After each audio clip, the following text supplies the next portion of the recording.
बिस्मिल्लाह अस्सलामु अलैकुम। Luke Nicholls के नाम से एक बड़ा ही बेहतरीन, बहुत ही ज़बरदस्त बंदा है जिसका चैनल है आउटडोर बॉयज़। ठीक है, इस चैनल को मैं तकरीबन 3-4 साल से फॉलो कर रहा हूँ।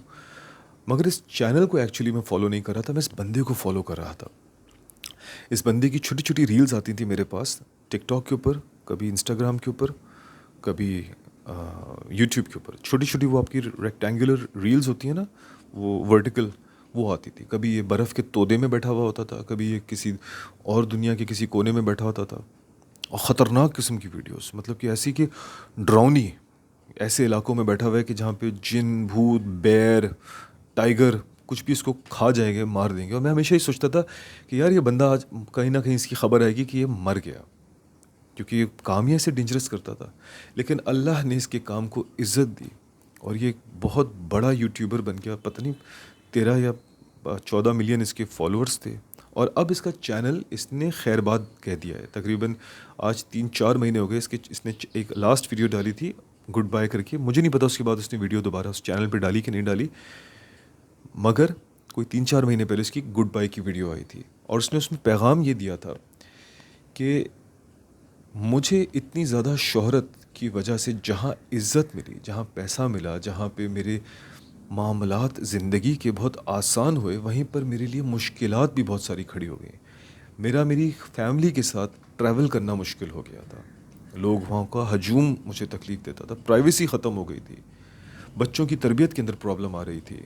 बच्चों को इस तरह की ज़िंदगी की आदत नहीं थी। मैं नेचर से करीब इंसान हूँ और यहाँ पे हम मटीरियलिज़म या उसकी तरफ बहुत ज़्यादा बढ़ गए थे। तो उसने कहा कि अब मैं अपने बच्चों को वक्त देना चाहता हूँ और इसलिए मैं एक चैनल खैर बात कर रहा हूँ। मेरे बच्चा, अच्छा वो नेचर, वो बेसिकली एक लॉयर था, शायद नौकरी करता था। उसने अपने इस पैशन को फॉलो किया और इसके अंदर अल्लाह ने उसको इज़्ज़त दी। ये इसका शौक़ था। इस शौक़ को करते करते इसी में इसकी कमाई का ज़रिया भी निकल आया।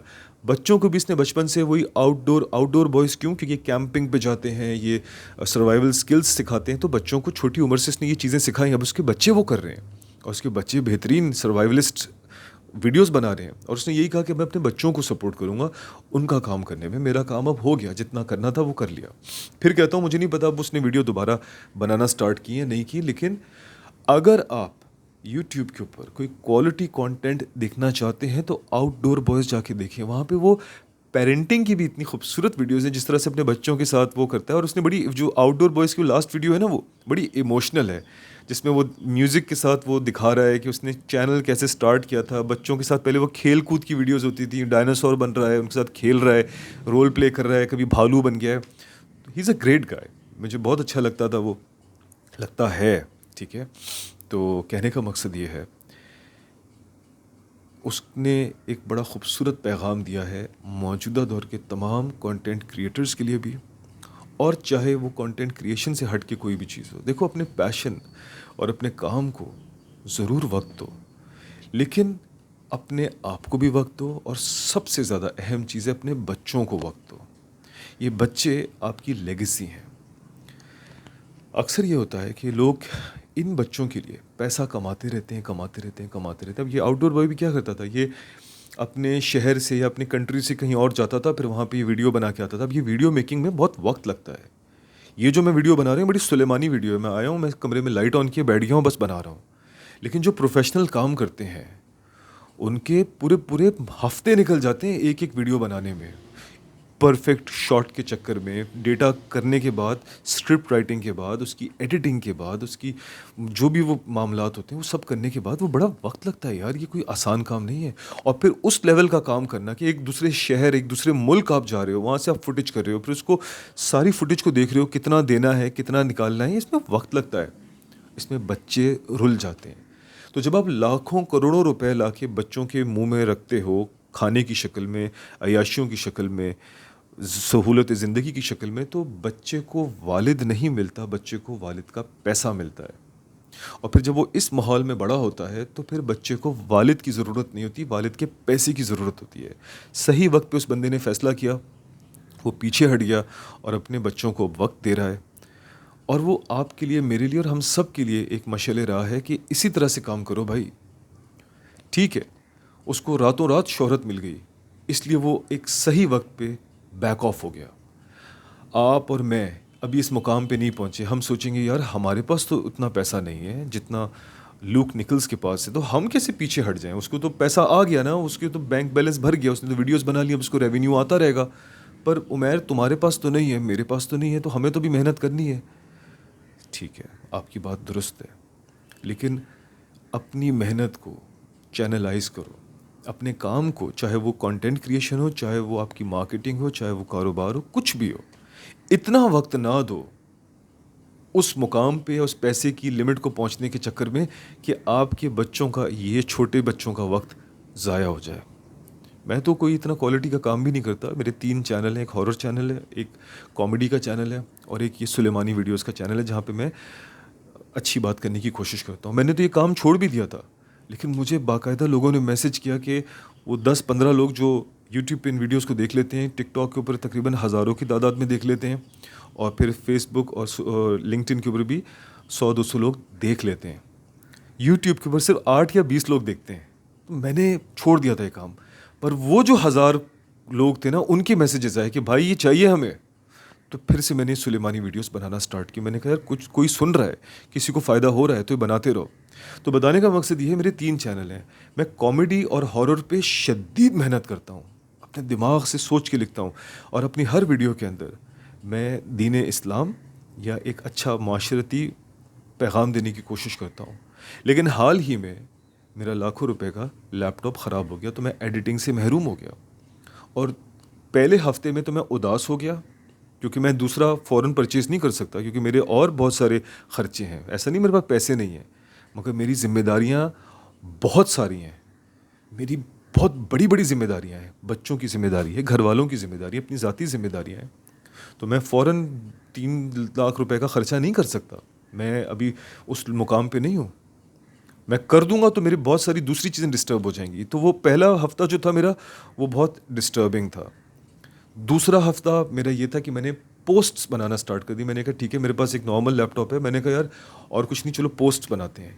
लेकिन इस 2 हफ्ते के टाइम में मुझे एहसास हुआ कि मेरा जो टाइम पीरियड था अपने बच्चों के साथ, वो 100% बढ़ गया। और मेरा बच्चा बहुत खुश था। वो कहता बाबा वीकेंड पे 3-3 4-4 घंटे काम करते हो। मैंने कहा बेटा ये तो करना है ना। अच्छा, ये काम सिर्फ इसलिए भी नहीं है क्योंकि शोहरत मिल जाएगी या इसलिए क्योंकि कोई अच्छा काम हो जाएगा। ये काम एक्चुअली मेरा पैशन है। हवाई रोज़ी तो साथ में शुरू हो गई कि वो कुछ वॉइस ओवर का काम आ गया, कुछ एक्टिंग का काम आ गया, कुछ किसी ने कंटेंट मांग लिया। वो एक हवाई रोज़ी है, उसमें कुछ रकम आ जाती है, वरना ये मेरा काम नहीं है। ये तो मेरा हॉबी थी, ये मेरा पैशन था। कल को मुझे इससे शोहरत ना मिले, कल को मुझे इससे पैसा ना मिले, मुझे फ़र्क नहीं पड़ेगा, क्योंकि ल्यूक निकल्स की तरह ये मेरा पैशन है। उसने पैसे के लिए थोड़ी ये किया, उसे कैंपिंग करने का शौक था, उसने की, वो तो उसको शोहरत मिल गई। कहानियाँ लिखना मेरा पैशन है, ये मेरी कथारसिस है। मेरे सारे दिन की थकान निकलती है जब मैं एक हॉरर स्टोरी लिखता हूँ। जो मैं कॉमेडी वो स्किट बनाता हूँ, वो मेरी ज़िंदगी के वाक़यात हैं, उसको मैं लिखता हूँ तो मुझे मज़ा आता है। वो मेरी डायरी की तरह है। मैं अपने बचपन के वाक़यात लिखता हूँ, चाहे बारिश के ऊपर वीडियो बन रही है, किसी के ऊपर वीडियो बन रही है। वो जो कॉमेडी वीडियो बन रही है, वो एक्चुअली मेरे ज़िंदगी का असली वाक़या है। लाल चड्डी वाला कान, ये एक एक्चुअल रियल वाक़या है। अगर इसके ऊपर एक कॉमेडी स्किट बनी है, वो इसलिए बनी है क्योंकि एक असल वाक़या है। तो जब मैं उसको बना रहा हूँ या उसको लिख रहा हूँ, तो मैं एज सच अपनी डायरी लिख रहा हूँ। तो कल को मुझे शोहरत नहीं मिलती या मुझे पैसा नहीं मिलता, मुझे फ़र्क नहीं पड़ेगा, क्योंकि ये मेरा पैशन है, ये मेरा हॉबी है। पर इसको बनाने के चक्कर में जो वक्त लग रहा था, इस 2 हफ्ते के अंदर मुझे पता चला कि मेरे बच्चे को कितनी मेरी तलब थी। मैं तो बेइंतहा वक्त देता हूँ अपने बेटे को। लोग कहते हैं तुमने तो अपने बेटे को बिगाड़ दिया, इतना वक्त देते हो उससे। बिगड़ा नहीं है मेरा बेटा, पर कहते हैं यार तुम कोई काम, दोस्तों से रह गए, तुम फैमिली गैदरिंग से रह गए, तुम पिकनिक से रह गए। मैं कहता हूँ भाई बच्चों को वक्त देना है। उतने वक्त के बावजूद मेरे बच्चे को कितना और मेरा वक्त चाहिए था, वो इस 2 हफ्ते के अंदर मुझे पता चला, जब मेरा लैपटॉप मेरे से छिन गया। और मैंने ये सुलेमानी वीडियोस इसलिए बनाना स्टार्ट की, इसमें कोई एडिटिंग की ज़रूरत नहीं पड़ती, बस मुझे एक्सटेम्पोर बोलना है, एक साथ बोलना है, बना देंगे, डाल देंगे, किसी का फ़ायदा होना होगा, इंशाल्लाह हो जाएगा। हमारी एक अच्छी वो अल्लाह की हुजूर हो जाएगी कि अल्लाह पाक हमने अच्छी बात आगे पहुंचा दी। तो कहने का मकसद ये है, मैं हम अपने दोस्तों को, भाइयों को, जो मुझसे छोटे हैं, जो मुझसे बड़े हैं, और ख़वातीन को भी ये बताना चाहता हूँ, बच्चों को वक्त दें। हर काम करें, कारोबार को वक्त दें, अपने शौक़ को दें, अपनी हॉबी को दें, पर बच्चों को ज़रूर। ये आपकी लेगेसी है। ये बिगड़ गई, ये ख़राब हो गई, और इसको पैसा देने के चक्कर में को आपने वक्त नहीं दिया, तो मॉन्स्टर्स तैयार होंगे माशरे के लिए भी, जो कि ना शादी करना चाहेंगे ना मेरा 7 साल का बच्चा है, वो अक्सर आम बच्चों की तरह बोलता है कि बाबा I will never get married, I don't like girls. हम भी ये बोलते थे।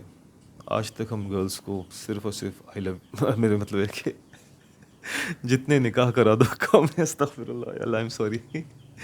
लेकिन कहने का मकसद ये है, मैं अपने बच्चे को कहता हूँ, if you love prophet Mohammad peace be upon him then you have to get married, क्योंकि ये हमारे नबी की सुन्नत है। तो वो फ़ौरन एकदम पीछे आता है। अब देखो 7 साल का बच्चा है, उसका जहन बना रहा हूँ मैं उसको ये कहता हूँ कि don't use the word hate. If you want to hate someone, hate इब्लीस या hate those sins which draw you closer to Jahannam. Otherwise, if you want to hate a human being, then hate those people who are doing what is happening in Palestine. ठीक है, हम हर लफ्ज़ नहीं बोल सकते ना, वो वीडियो शैडो बैन हो जाती, आगे नहीं जाती। तो मैं अपने बेटे का जहन बनाता हूँ, हेट का लफ्ज़ तो इस्तेमाल ही नहीं करना है, ख़वातीन के लिए बिल्कुल नहीं करना है। तुम पे एक जिम्मेदारी है, तुम्हारी बीवी होगी, तुम्हारी माँ है, तुम्हारी बहन है, तुम्हारी बेटियाँ होंगी। Don't use the word hate for a girl, you have to love them, not every one of them. जिससे शादी करोगे you have to love her. और अगर प्रॉफिट मोहम्मद सल्लल्लाहु अलैहि वसल्लम से मोहब्बत करते हो तो निकाह करना है। ये पैगाम भी है तमाम लड़के लड़कियों को। पैशन के चक्कर में, पढ़ाई के चक्कर में, नौकरी के चक्कर में, आला तालीम के चक्कर में इतने स्टकअप ना बन जाओ कि शादी से दूर भागो। शादी करनी है, क्योंकि ये अल्लाह के नबी का सुन्नत है। जिसने नहीं की, पैसा होने के बावजूद, मैच्योरिटी होने के बावजूद अपना वक्त बर्बाद किया, ज़ाया किया, वो अल्लाह के नबी की उम्मत में से नहीं है। अल्लाह के नबी का उससे कोई सरोकार नहीं है। ठीक है, तो वक्त दें अपने तमाम पैशंस को, पढ़ाई को, हर चीज़ को वो करें, परस्यू करें और अच्छे नेक इंसान और मुसलमान बने, ताकि अल्लाह ताला आपकी शरीके हयात को नेक और अच्छा इंसान और मुसलमान की शक्ल में आपकी ज़िंदगी में शामिल कर दे। ठीक है, और कितना भी अच्छा और नेक इंसान और मुसलमान हो, वो परेशान ज़रूर करता है, क्योंकि शादी नाम ही आजमाइश का है, और इस आजमाइश में आपने घुसना भी है और उसमें पूरा भी उतरना है। ये इम्तिहान है। जैसे पीएचडी का इम्तिहान में पास होते हो, ठीक है, सीएसएस के इम्तिहान में पास होते हो, बड़ी पोजीशन हासिल करने के लिए इस इम्तिहान में भी बैठना होगा और इसमें पास भी होना है और आला पोजीशन भी हासिल करनी है और बच्चों की अच्छी तरबियत करनी है। ठीक है, तो ल्यूक निकल्स की ज़िंदगी से ये आप सबक हासिल करें। Be a best version of your self, और अपने बच्चों को आला तालीम के साथ साथ आला तरबियत भी ज़रूर दें, अपना बेहतरीन वक्त उनको दें। ठीक है, बात अच्छी लगी है तो अमल करें और मेरे भी हक़ में दुआ करें। अल्लाह ताला हमारा साया हमारे बच्चों पर सलामत रखे, हमारे वालिदैन का साया हम पर और हमारे बच्चों पर सलामत रखे, और तमाम दुनिया के वालिदैन including me and my friends and family and everywhere, उन सब को अल्लाह ताला उम्रों में बरकत अता फरमाए। और हमारे फ़लस्तीन के यतीम बच्चों को, माजूर बच्चों को अपनी हिफ्ज़ व अमान में रखे अल्लाह ताला। उनके वालिदैन जिनके ज़िंदा हैं उनको सलामत रखे, जिनके शहीद हो गए अल्लाह ताला उनकी दरजात बुलंद करे। आमीन सुम्मा आमीन। जज़ाकल्लाहु खैर, शुक्रिया। अस्सलामु अलैकुम।